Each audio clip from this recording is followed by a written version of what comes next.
there was some things to continue to work on for them. And it's been interesting. They lost yet again this week. Did not have the best performances.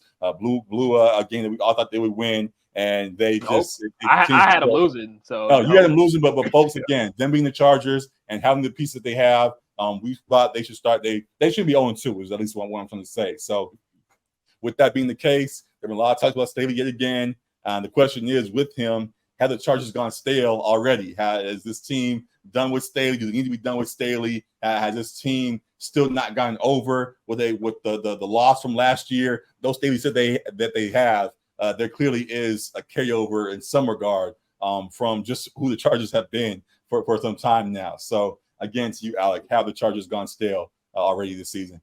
Yeah, I got a few things on this. One, that face looks like a man that knows it's the beginning of the end. Like the end is almost here. When he got asked that question, as you alluded to, about the Jaguars' loss, whether that's still like in the minds of players, and he got super defensive immediately. Right. Like, oh man, like you got to start to pack it up. I think because we already thought, as we've discussed, he should have been fired last year after that loss. Correct.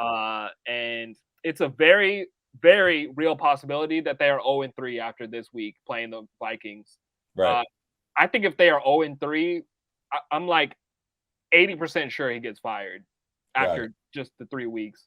Right. I don't think he makes it to the middle of the season. But if they lose this one, I think he's gone. Like it's indefensible for the Chargers to keep him if they're 0-3. I think in the offseason when we did our schedule prediction, I think I had them at 9-8. I think that's a very real possibility, but I don't see them reaching much higher than that. And I do think they miss out on the playoffs. I think there's a stat that like only 11% of teams that start off the season 0-2 make it to the playoffs. We've got like 8 teams already that are 0-2 so far. And the chances that they make the playoffs are not looking great right now because they have I remember them having a really tough schedule down the stretch too. They have a tough schedule down the stretch. Yeah. And the AFC, though, the AFC is struggling as a whole right now. That the AFC could turn around, as you already pointed out. So if the whole division conference starts turning things around, and they are still trying to find their way, they could get lost in the mix again. So yeah, this very well could be a down season for the Chargers, which was not expected after we continue to have hopes for a grand rise from them that has not fully come to fruition. So. Yeah, man, I'm with you on that. Yeah, it's. Well, I guess we'll get to it in the quick picks shortly. I think this game will be a shootout with the Vikings, but I don't know, man. I don't know. Yeah, we'll get to that. I guess the last thing I'll throw out is, who would be the replacement? Do you just have that was my thought? That was my question as well. That was my question as well, but I couldn't even think who else would fit that right now. Right. That's the only thought I would like. Kellen Moore just kind of takes over in the interim. Just bumped head up. Coaching duties. Yeah.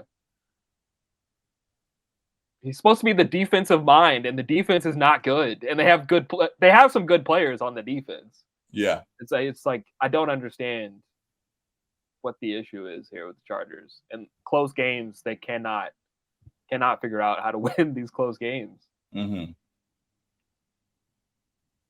I think fans are fed up too. Like we're not Chargers fans. We cover them because we're LA guys, but I think the fans are fed up with Staley.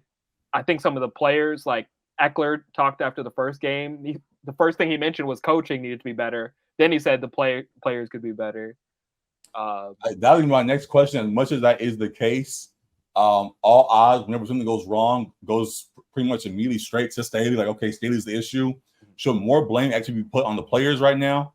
Because we see what talent should be there, and the talent we see that is there, and we don't really acknowledge that the talent is not performing. We just say, "Oh, Staley's not coaching." Sure. Should more talent, should more blame be said? Hey, Staley's a defensive coach. He's supposed to be getting you guys in position. You guys aren't producing. Are you guys actually at fault here more than him? And he's not going to take the fall for you guys' lack of production when you guys aren't the one that's actually getting the job done. Yeah, I mean, you could say that, I think, about the defense more so. Mm-hmm. I've had my criticisms of Herbert in clutch moments, sure. But he's played good games overall. And like the offense, they put up 34 points in the first game. They put up 24 in the second game. The offense is producing enough points for you to win these games. They're losing by 2 and 3 points. and that's kind of like the classic Chargers story. Yeah. They'll play you tough for 3 quarters or 3 3/4 and lose it in the end. So yeah, I think while obviously some blame has to be put on the players because they're the ones on the field making the plays or Correct. not making the plays.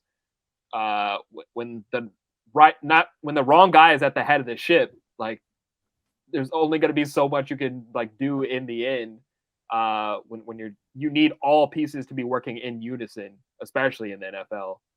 It's a hard league to win in. So I hear you. Okay, so we'll see how that continues to play out. Definitely keep our eyes on it. And again, it could be a short stay for Brandon this season if things continue to go as they are. So